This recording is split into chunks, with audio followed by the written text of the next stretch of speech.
வேணாப்பா, நான் கொடுக்குறேன். ஒண்ணு வேணாம், நீ போ போ.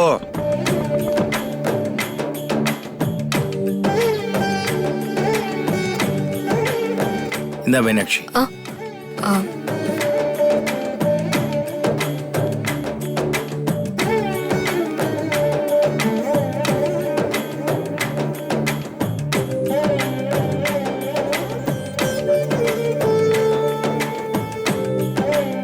மீனாட்சி, சார் சொல்லுங்க சார். ஒரு சின்ன ரிக்வெஸ்ட். என்ன சார் சொல்லுங்க. நான் கேட்கறேன்னு தப்பா எடுத்துக்கூடாதுமா. என்ன சார் பெரிய வார்த்தையெல்லாம் பேசுறீங்க? என்னன்னு சொல்லுங்க. காஃபி ஷாப்ல நடந்த விஷயம், என் பையன் மாட்டிக்கிட்டது, நான் அவனை அடிச்சது, போலீஸ்ல கம்ப்ளைண்ட் கொடுக்குறேன்னு முதலாளி சொன்னது, இது எதுவுமே வீட்டில் இருக்கிறவங்களுக்கு தெரியக்கூடாது. வைஷுவுக்கோ வேற யாருக்கும் தெரியாம இருந்தா நல்லா இருக்கும். நான் ஏன் இதை சொல்றேன்னா, கூட பிறந்தவன் இப்படி பண்ணிட்டானேன்னு தெரிஞ்சா வைஷுவுக்கு தர்ம சங்கடமா இருக்கும். அது மட்டும் இல்ல, அவன் பண்ண தப்பு வீட்டுக்கு தெரியக்கூடாதுன்னு பாக்குறேன்.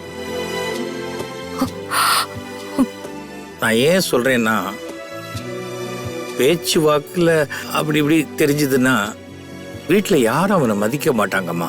அவன் ரொம்ப சங்கடப்படுவான். அப்போ தப்பு பண்ணா வெளியே தெரியாத மாதிரி மறைச்சு வச்சுக்கிட்டு உங்களை மாதிரியே நல்லவனா நடிக்கணும்ல.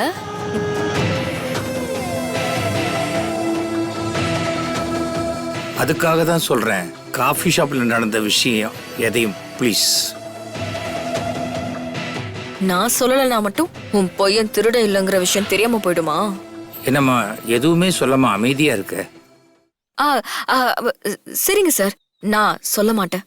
இல்லம்மா, சொன்னா அவன் மேல தப்பான அபிப்பிராயம் வந்துருமேங்கிற ஒரு பயம்தான். இது தெரியாத வரைக்கும் அவன் ஒரு நல்ல பேரோட இருந்துட்டு போட்டுமேம்மா.